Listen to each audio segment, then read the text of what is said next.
आज हम लोग एक न्यूमेरिकल और देखेंगे जो मैकाले मेथड से ही होगा। लास्ट टाइम मैंने एक वीडियो डाला था, वो भी मैकाले मेथड से था, लेकिन वो डिफरेंट केस था क्योंकि जो यूनिवर्सिटी एग्ज़ाम आए हुए हैं उसमें अलग अलग टाइप्स के न्यूमेरिकल जो है मैकाले मेथड से आए हुए हैं, तो आप लोगों को ये ज़रूर है देखना। तो मैकाले मेथड में न्यूमेरिकल कितने तरीके के बनते हैं पहले ये देख लेते हैं। तो केस पहला है, पहले केस में कोई बीम होगी आपकी, उस पर सिंपल पॉइंट लोड लगा गया होगा। एक तो ये केस हो गया जो कि पहला केस है। केस सेकंड जो है उसमें क्या है कि एक बीम होगी, उसके टोटल बीम के ऊपर यूडीएल अप्लाई किया गया होगा। एक तो केस ये बनेगा when UDL is applied on the whole beam, पूरे बीम पर अप्लाई होगा। When UDL is applied at one end of the beam, किसी एक एंड पे अप्लाई किया गया, जैसे ये बीम है और एक ये बीम है, इसके इस एंड से अप्लाई कर दिया गया, इसके इस एंड से अप्लाई कर दिया गया, तो एक तो दूसरा केस ही हो सकता है। When UDL is applied in between the beam, in between the beam end, beam के दोनों एंड के बीच में कहीं UDL अप्लाई किया गया, तो ये तीन आपके पास केस यहाँ पे हैं। तो आपका जो न्यूमेरिकल आया हुआ है वो इनमें से एक केस से लास्ट यूनिवर्सिटी के एग्ज़ाम में आया हुआ है।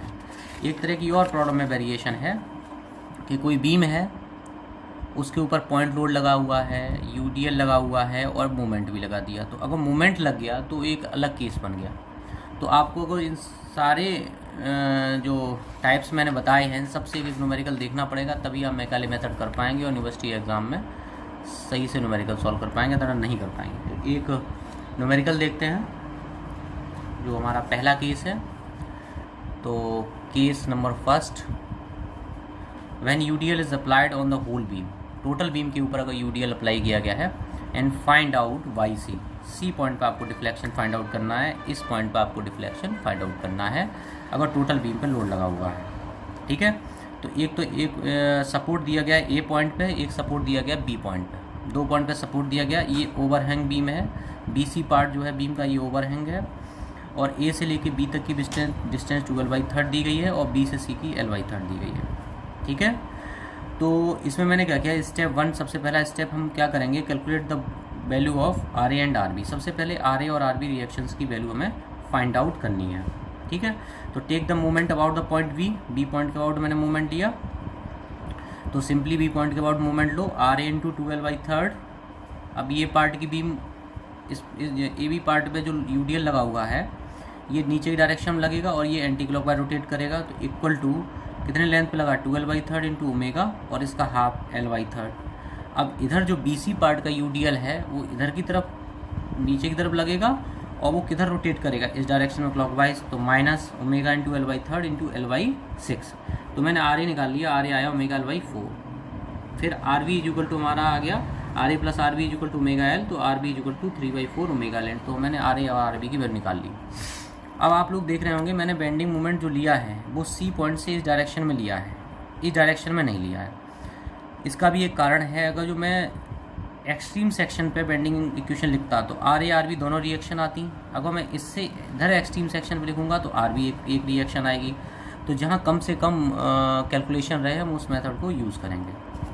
ठीक है, तो M X is equal to, we will take the moment about the section X and x is distance from the point C।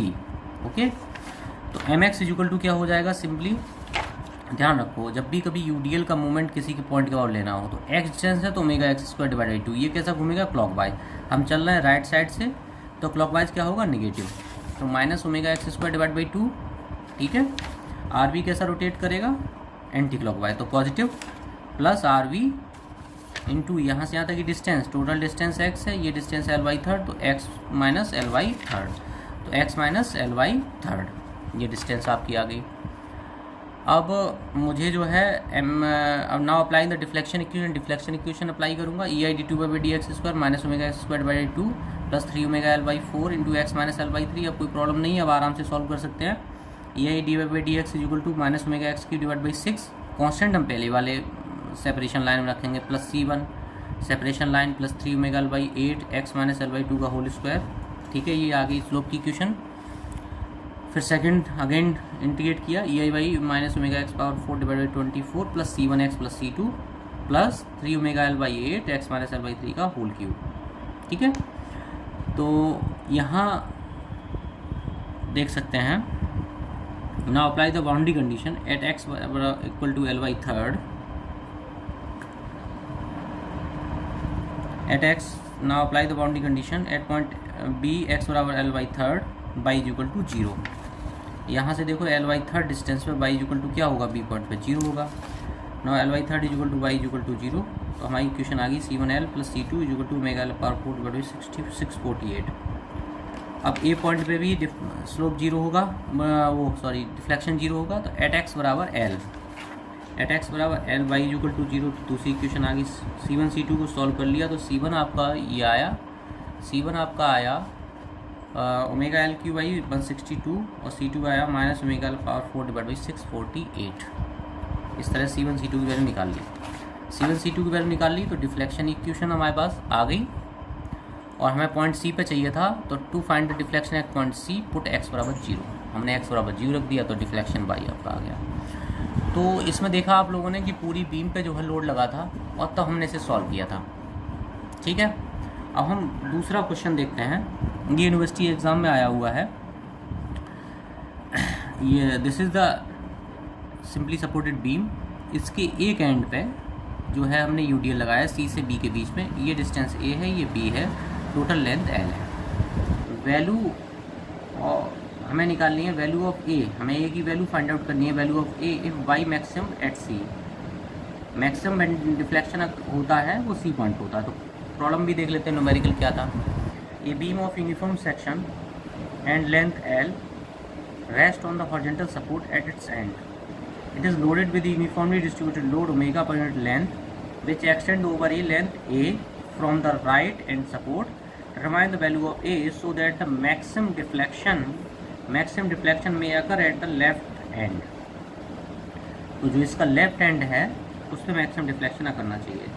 तो सबसे पहले फाइंड द रिएक्शन RA. हमें रिएक्शन RA फाइंड आउट करनी है. ठीक है, तो समेशन ऑफ B पॉइंट पे हम बेंडिंग मोमेंट 0 ले लेंगे. तो आपका RA इंटू एल क्लॉकवाइज, ये आपका anti clockwise omega square divide by 2. RA आपका आ गया ओमेगा स्क्वायर डिवाइड बाई 2 है. ठीक है, RA निकल आया. RA निकलने के बाद स्टेप 2 है हमारा find the bending equation eight extreme section. ध्यान रखो जब इस एंड पे यूडीएल लगाया तो सेक्शन हमेशा यहाँ से लो, तब यहाँ से सेक्शन मत लो. तब सेक्शन कहाँ से लेंगे, इस एंड से, एक्स डिस्टेंस पे. तो RA इंटू एक्स, ठीक है, और ये डिस्टेंस x है और ये b है. तो ये कितनी बची, x माइनस बी. तो minus omega X minus B का होल स्क्वायर डिवाइड बाई 2.